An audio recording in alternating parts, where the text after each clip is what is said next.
à tous, on se retrouve aujourd'hui avec une vidéo bilan de mes lectures du mois de janvier. Donc elles n'ont pas été très nombreuses, j'ai lu que 2 romans et un manga. En fait je voulais pas lire d'autres mangas parce que j'ai pas mal de chroniques en retard et je me suis dit que j'allais d'abord mettre mes chroniques à jour et ensuite réattaquer les mangas.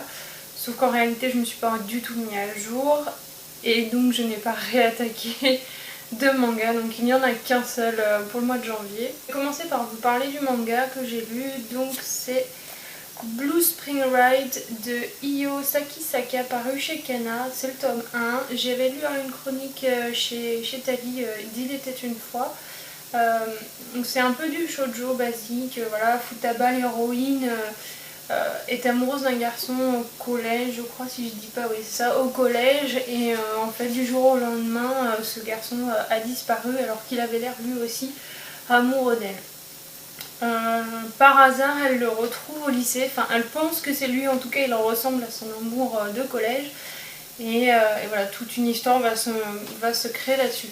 C'est plutôt sympa, Futaba est assez rigolote, même si assez pas superficielle, mais disons qu'elle a beaucoup de mal à se faire des amis, ou en tout cas elle fait beaucoup attention au jugement des autres, ce qui fait qu'elle se retrouve avec des amis qui sont pas forcément du même qui n'ont pas forcément le même point de vue qu'elle, et qui sont parfois même assez méchantes et très critiques.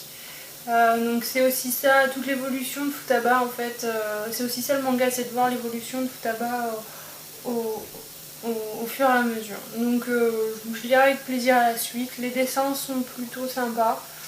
C'est du basique, hein, c'est pas extraordinaire mais c'est sympa. Donc j'ai lu aussi une nouvelle, donc en fait j'ai lu le prélude de Animal de Victor Dixon. Pas spécialement hyper passionnant, c'est très court, je voulais lire un truc un peu rapide un dimanche, donc c'est assez court.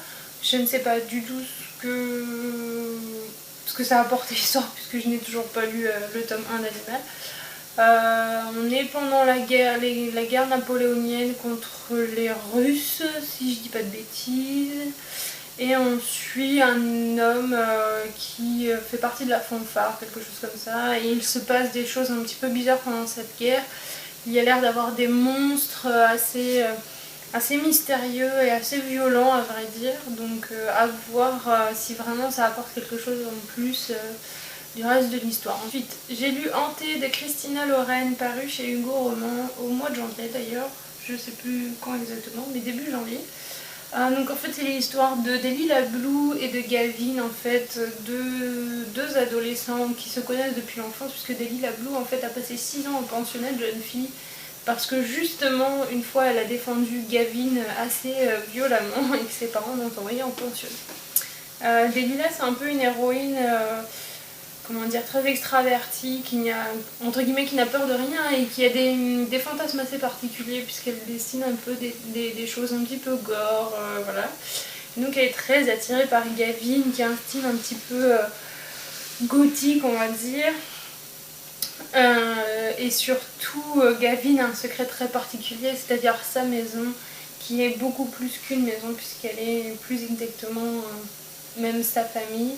Donc toute l'histoire se base voilà, sur cette romance entre Gavin et Delila et sur cette maison hantée, cette maison très particulière que tout le monde appelle plus ou moins le patchwork, parce que voilà, chaque pièce, enfin de l'extérieur la maison est pas vraiment uniforme. Donc c'est une bonne petite romance un peu horrifique. J'avoue qu'il y a des moments où on fait pas trop la malin quand on est à l'intérieur de la maison. Moi j'ai bien aimé. Je vous mets ma chronique en barre d'infos. J'ai fini le mois de janvier avec Colleen Hoover et Ugly Love, toujours chez Go Roman, et cette fois dans la collection New Romance. Je ne présente plus Colleen Hoover, la plupart d'entre vous je pense l'ont déjà lu. Moi je ne l'avais jamais lu et je ne regrette pas d'avoir commencé avec Ugly Love. J'avoue que je pensais avoir affaire à une romance érotique un peu bateau, sans grandes histoires ou sans profondeur plus exactement, et en fait je me suis bien trompée. L'une, c'est une très belle romance entre Tate et Miles. Donc, Tate, c'est une jeune infirmière en fait qui débarque à San Francisco chez son frère et tombe nez à nez avec un ivrogne devant la porte de son frère qui n'est autre que Miles Archer, un collègue et ami du frère de Tate. Ça démarre pas très bien entre eux à la base jusqu'à ce que l'attirance faisant son bout de chemin, il décide d'un petit contrat à l'amiable, d'une relation purement sexuelle, sans amour, sans parler du passé et surtout sans parler de l'avenir. Donc sur cette base-là, il commence une relation voilà, assez secrète, etc. C'est pas forcément du goût de Tate en fin de compte, puisque en fait, voilà, on se rend très vite compte que Tate, elle veut une vie normale, elle veut une relation normale, c'est juste que voilà, Miles, lui, il cache beaucoup de choses.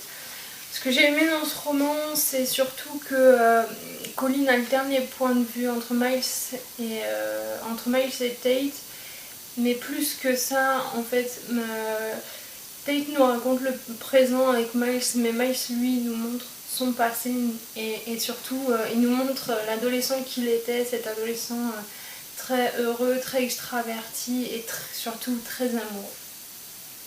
Donc pareil que Hanté, je vous mets la chronique en barre d'infos si vous voulez en savoir plus. Pour moi, ça a été vraiment mon premier coup de cœur de l'année, je le conseille fortement. Donc voilà pour le mois de janvier, vous voyez, ça a été très très court, surtout des lectures urgentes comme Beloved et Hanté. J'espère que le mois de février sera un peu plus passionnant et on se retrouve bientôt pour une nouvelle vidéo.